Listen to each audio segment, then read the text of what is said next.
Hello दोस्तों, स्वागत है आपका आपके अपने यूट्यूब चैनल दिसार जीकेजीएस क्लासेस में। दोस्तों, आप सब लोग कैसे हैं? उम्मीद करते हैं आप सब लोग अच्छे होंगे, स्वस्थ होंगे, मस्त होंगे और अपनी तैयारी बेहतरीन तरीके से आप सभी कर रहे होंगे। दोस्तों, हम आपको आरआरबी एनटीपीसी एग्जाम जो अंडर ग्रेजुएट का हुआ है उसके सीबीटी 1 के आंसर की का सॉल्यूशन करवा रहे हैं, जिसमें दोस्तों आज हम आपको करवाने वाले हैं 12 अगस्त को फर्स्ट शिफ्ट में पूछे गए जीके के सारे क्वेश्चन। दोस्तों, वीडियो अच्छा लगे वीडियो को लाइक कीजिए, शेयर कीजिए, कमेंट कीजिए। चैनल पर नए हैं चैनल को सब्सक्राइब कर लीजिए पल पल की अपडेट के लिए। दोस्तों, हमसे जुड़ने के लिए और क्लास की अपडेट के लिए आप हमारा टेलीग्राम चैनल ज्वाइन कर सकते हैं। टेलीग्राम चैनल का लिंक मैंने डिस्क्रिप्शन बॉक्स में आपको दे दिया है। चलिए दोस्तों, देर ना करते हुए स्टार्ट करते हैं आज का अपना सेशन और देखते हैं 12 अगस्त को दो शिफ्ट फर्स्ट में पूछे गए जीके के सारे क्वेश्चन। निम्नलिखित में से कौन सी प्रशासनिक विशेषता पल्लव और पांड्य दोनों साम्राज्यों में समान थी? तो दोस्तों, कौन सी प्रशासनिक विशेषता थी जो पल्लव और पांड्य दोनों साम्राज्य में समान थी? तो ग्राम सभाओं को सभा और उर कहा जाता था। ये जो है पल्लव और पांड्य दोनों साम्राज्यों में समान थी। देखते हैं अगला क्वेश्चन। संविधान का अनुच्छेद 6 निम्नलिखित में से किस क्षेत्र से भारत आए व्यक्तियों की नागरिकता से संबंधित है? तो दोस्तों, पाकिस्तान से आए व्यक्तियों की नागरिकता से संबंधित है भारतीय संविधान का अनुच्छेद नंबर 6। देखते हैं अगला क्वेश्चन। भारत के पूर्वी तटीय मैदान की विशेषता निम्नलिखित में से क्या है? दोस्तों, भारत के पूर्वी तटीय मैदान की विशेषता है व्यापक और जलोढ़ निक्षेपों से निर्मित। क्या है? व्यापक और जलोढ़ निक्षेपों से निर्मित जो है भारत के पूर्वी तटीय मैदान की विशेषता है। देखते हैं अगला क्वेश्चन। कठपुतली निम्नलिखित में से किस भारतीय राज्य का पारंपरिक कठपुतली शो है? तो दोस्तों, कठपुतली जो है ये राजस्थान राज्य का पारंपरिक कठपुतली शो होता है। ठीक है, देखते हैं अगला क्वेश्चन। निम्नलिखित में से कौन सा भारत में 1856 में अधिनियमित कानून का उद्देश्य था? दोस्तों, भारत में 1856 में अधिनियमित कानून का उद्देश्य था विधवा पुनर्विवाह को वैध करना। क्या करना? विधवा पुनर्विवाह को वैध करना। देखते हैं अगला क्वेश्चन। निम्नलिखित में से कौन सा एक छोटा हाथ से पकड़ा जाने वाला पॉइंटिंग डिवाइस है जो स्क्रीन पर कर्सर की द्विमीमी गति को नियंत्रित करता है? तो दोस्तों, कौन सा है जो एक छोटा हाथ से पकड़ा जाने वाला पॉइंटिंग डिवाइस है जो स्क्रीन पर कर्सर की द्विमीमी गति को नियंत्रित करता है? तो यह है हमारा माउस।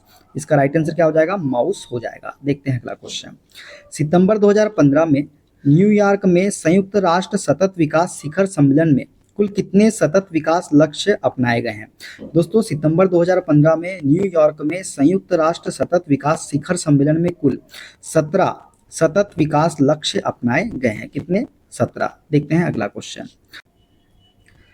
सरकार द्वारा शुरू की गई तथा वित्त वर्ष 2022 से 2026 तक कार्यान्वित कौशल विकास योजना के किस संस्करण का उद्देश्य भारत में ग्रामीण युवाओं को मुफ्त प्रशिक्षण प्रदान करना है? तो दोस्तों, ये है हमारी प्रधानमंत्री कौशल विकास योजना 2.0। प्रधानमंत्री कौशल विकास योजना 2.0 का उद्देश्य है दोस्तों भारत में ग्रामीण युवाओं को मुफ्त प्रशिक्षण प्रदान करना। देखते हैं अगला क्वेश्चन। मई 2025 में निम्नलिखित में से किस भारतीय संगठन ने मल्टी इन्फ्लुएंस ग्राउंड माइन की युद्धक फायरिंग का सफलतापूर्वक संचालन किया? तो दोस्तों, मई 2025 में रक्षा अनुसंधान एवं विकास संगठन और भारतीय नौसेना ने मल्टी इन्फ्लुएंस ग्राउंड माइन की युद्धक फायरिंग का सफलतापूर्वक संचालन किया है। देखते हैं अगला क्वेश्चन। 5 नवंबर 2025 को कौन सा महत्वपूर्ण सिख त्योहार है? तो दोस्तों, गुरु नानक जयंती मनाई गई थी 5 नवंबर 2025 को। देखते हैं अगला क्वेश्चन। डीएमआई और एसपी नीति 2025 में पेश किए गए मेल्ट एंड पोर पिघलाओ और डाले नियम का क्या उद्देश्य है? तो दोस्तों, डीएमआई और एसपी नीति 2025 में पेश किए गए मेल्ट एंड पोर पिघलाए और डाले नियम का उद्देश्य है सरकारी वित्त पोषित परियोजनाओं में प्रयुक्त इस्पात पूरी तरह से भारत में निर्मित होना। इसका उद्देश्य क्या है? सरकारी वित्त पोषित परियोजनाओं में प्रयुक्त इस्पात की पूरी तरह से भारत में निर्मित होना। देखते हैं अगला क्वेश्चन। वैश्विक शासी निकाय डब्ल्यूपीए ने किस भारतीय शहर को 2025 पैरा एथलेटिक्स वर्ल्ड चैंपियनशिप का मेजबान घोषित किया है? तो दोस्तों, वैश्विक शासी निकाय डब्ल्यूपीए ने नई दिल्ली शहर को जो है 2025 पैरा एथलेटिक्स वर्ल्ड चैंपियनशिप का मेजबान घोषित किया है। देखते हैं अगला क्वेश्चन।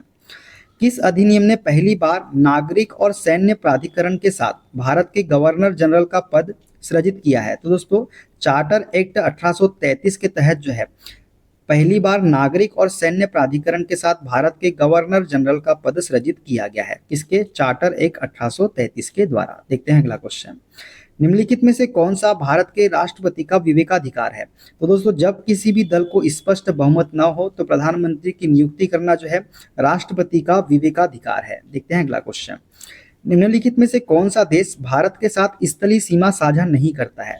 तो श्रीलंका जो है दोस्तों, ये भारत के साथ स्थलीय सीमा साझा नहीं करता है। देखते हैं अगला क्वेश्चन। भारत सरकार की भाषिनी परियोजना का प्राथमिक लक्ष्य क्या है? तो दोस्तों, भारत सरकार की भाषिनी परियोजना का लक्ष्य है भारतीय भाषाओं के बीच रियल टाइम अनुवाद के लिए एक बहुभाषी एआई प्लेटफॉर्म बनाना। क्या करना? भारतीय भाषाओं के बीच रियल टाइम अनुवाद के लिए एक बहुभाषी एआई प्लेटफॉर्म बनाना जो है भारत सरकार की भाषिनी परियोजना का प्राथमिक लक्ष्य है।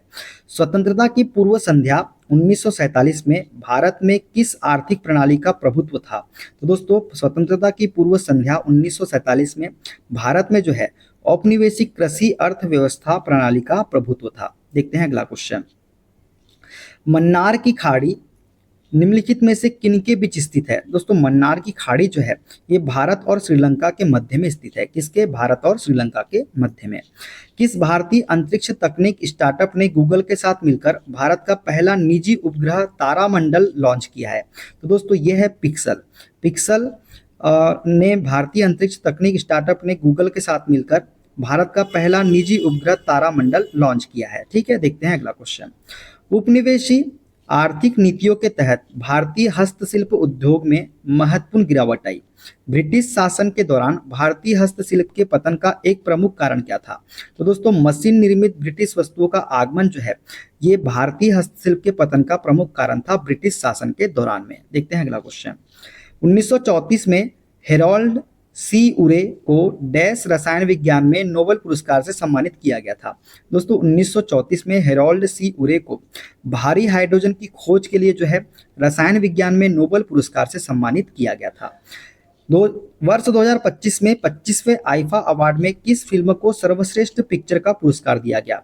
तो लापता लेडीज को जो है दोस्तों वर्ष 2025 में 25वें आईफा अवार्ड में सर्वश्रेष्ठ पिक्चर का पुरस्कार दिया गया। देखते हैं अगला क्वेश्चन।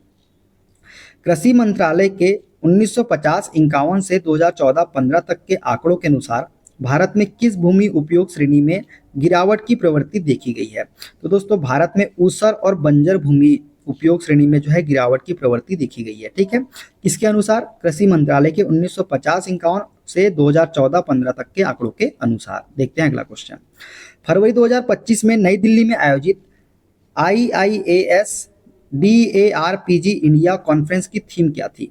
दोस्तों, फरवरी 2025 में नई दिल्ली में आयोजित हुई थी IIAS DARPG इंडिया कॉन्फ्रेंस और इसकी थीम थी अगली पीढ़ी के प्रशासनिक सुधार, नागरिकों को सशक्त बनाना और अंतिम मील तक पहुंचाना। क्या थी?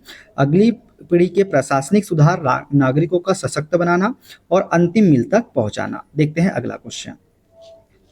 निम्नलिखित में से कौन सा अनुच्छेद भारत के बाहर रहने वाले भारतीय उद्भव मूल के व्यक्तियों की नागरिकता से संबंधित है? तो अनुच्छेद 8 जो है दोस्तों ये भारत के बाहर रहने वाले भारतीय उद्भव मूल के व्यक्तियों की नागरिकता से संबंधित है। देखते हैं अगला क्वेश्चन। आवेग को डैश के रूप में परिभाषित किया गया है? दोस्तों, आवेग होता है बल और समय का गुणनफल। क्या कहलाता है? बल और समय का गुणनफल, तो आवेग कहलाता है। देखते हैं अगला क्वेश्चन। पानीपत का प्रथम युद्ध 1526 में लड़ा गया था जिसने भारत में लोदी राजवंश को हटाकर मुगल शासन स्थापित कर दिया था। इस युद्ध इब्राहिम लोदी और खालिस्तान के बीच या डैश के बीच लड़ा गया था? तो दोस्तों, यह युद्ध जो है इब्राहिम लोदी और बाबर के मध्य में लड़ा गया था। कब? पानीपत का प्रथम युद्ध 1526 में। देखते हैं अगला क्वेश्चन। भारतीय संविधान का अनुच्छेद 323B 42वें संशोधन द्वारा जोड़ा गया। संसद को कुछ विषयों से संबंधित मामलों के न्याय निर्णय हेतु न्यायाधिकरण स्थापित करने का अधिकार देता है। कौन सा? अनुच्छेद 323B। निम्नलिखित में से कौन सा विषय विशेष रूप से अनुच्छेद 323B के अंतर्गत आता है? तो ये है दोस्तों कराधान, विदेशी मुद्रा, भूमि सुधार आदि जैसे मामले जिन्हें कानून द्वारा न्यायाधिकरण को सौंपा जा सकता है। ये जो है 323B के अंतर्गत आता है। देखते हैं अगला क्वेश्चन। UNDP रिपोर्ट 2025 में भारत का मानव विकास सूचकांक वैल्यू कितनी थी? तो ये थी 0.685। कितनी थी? 0.685। भारत UK FTA किस वर्ष तक पूरी तरह से लागू होने की उम्मीद है? तो भारत यूके एफटीए जो है 2026 तक पूरी तरह से लागू होने की उम्मीद है। किस राज्य सरकार ने ड्रोन संवर्धन एवं उपयोग नीति 2025 प्रस्तुत की? तो मध्य प्रदेश ने जो है दोस्तों ड्रोन संवर्धन एवं उपयोग नीति 2025 प्रस्तुत की है। किसने? मध्य प्रदेश सरकार ने। देखते हैं अगला क्वेश्चन। स्वतंत्रता की पूर्व संध्या पर भारत में कार्यशील जनसंख्या का सबसे बड़ा भाग किस क्षेत्र में कार्यरत था? तो ये था प्राथमिक क्षेत्र में। किस क्षेत्र में?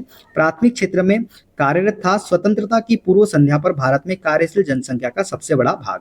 देखते हैं अगला क्वेश्चन। किस भारतीय रिले टीम ने नेशनल रिले कार्निवल 2025 में 4x100 मीटर स्पर्धा में राष्ट्रीय रिकॉर्ड बनाया है? दोस्तों हमारी भारतीय रिले टीम है गुरिंदरवीर सिंह, अनिमेश कुजूर, मणिकांता एच, अमलान बोरगोहेन जो है इन्होंने नेशनल रिले कार्निवल 2025 में 4x100 मीटर स्पर्धा में राष्ट्रीय रिकॉर्ड बनाया है। किसने? गुरिंदरवीर सिंह, अनिमेश कुजूर, मणिकांता एच, अमलान बोरगोहेन ने। ठीक है, देखते हैं अगला क्वेश्चन। आंद्रे मेरी एम्पियर ने अपनी महान कृति Mathematical Theory of Electrodynamic Phenomena Deduced Solely from Experiments किस वर्ष प्रकाशित की थी? तो दोस्तों आंद्रे मेरी एम्पियर ने अपनी जो कृति है ये 1827 में प्रकाशित की थी। कब की थी? 1827 में। देखते हैं अगला क्वेश्चन। विंडोज में कौन सा डेस्कटॉप एलिमेंट सिस्टम नोटिफिकेशन दिनांक एवं समय तथा बैकग्राउंड एप्स का स्टेटस प्रदर्शित करता है? तो दोस्तों विंडोज में नोटिफिकेशन एरिया जो है ये एलिमेंट सिस्टम नोटिफिकेशन जो है दिनांक एवं समय बैकग्राउंड एप्स का स्टेटस प्रदर्शित करता है। देखते हैं अगला क्वेश्चन। स्वतंत्रता के बाद रियासतों को भारत में एकीकृत करने में किस नेता ने सबसे महत्वपूर्ण भूमिका निभाई थी? दोस्तों स्वतंत्रता के बाद रियासतों को भारत में एकीकृत करने के लिए सरदार वल्लभ भाई पटेल ने जो है सबसे महत्वपूर्ण भूमिका निभाई थी। देखते हैं अगला क्वेश्चन। 1991 के बाद सुधार युग में मौद्रिक नीति कार्यान्वयन के लिए आरबीआई द्वारा मुख्य रूप से निम्नलिखित में से किस साधन का उपयोग किया जाता है? दोस्तों 1991 के बाद के सुधार युग में मौद्रिक नीति कार्यान्वयन के लिए आरबीआई द्वारा मुख्य रूप से जो है रेपो दर मतलब रेपो रेट को क्या किया जाता है? उपयोग किया जाता है। रेपो रेट का उपयोग किया जाता है। देखते हैं अगला क्वेश्चन। खेलो इंडिया राइजिंग टैलेंट आइडेंटिफिकेशन के संक्षिप्त रूप कीर्ति के नाम से जाने जाने वाली सरकारी पहल का उद्घाटन डैश में किया गया? दोस्तों खेलो इंडिया राइजिंग टैलेंट आइडेंटिफिकेशन के संक्षिप्त रूप कीर्ति के नाम से जाने जाने वाली सरकारी पहल का उद्घाटन जो है 2024 में किया गया। कब किया गया? 2024 में। देखते हैं अगला क्वेश्चन। भारत में पुलिस, सार्वजनिक स्वास्थ्य और कृषि जैसे मामलों पर सामान्यतः कौन सी सरकार कानून बनाती है? तो दोस्तों राज्य विधानमंडल जो है ये भारत में पुलिस, सार्वजनिक स्वास्थ्य और कृषि जैसे मामलों पर सरकार कानून बनाती है। कौन सी? राज्य विधानमंडल। देखते हैं अगला क्वेश्चन। दिसंबर 2024 में रिकॉर्ड स्तर की भागीदारी के साथ हार्नबिल महोत्सव किस पूर्वोत्तर राज्य में आयोजित किया गया था? दोस्तों हार्नबिल महोत्सव जो है ये नागालैंड राज्य में आयोजित किया गया था दिसंबर 2024 में। ठीक है, तो दोस्तों ये थे आज के सारे क्वेश्चन। वीडियो कैसा लगा कमेंट बॉक्स में जरूर बताइएगा। मिलते हैं अगले वीडियो में। अपना ख्याल रखिए। Okay, bye bye, take care.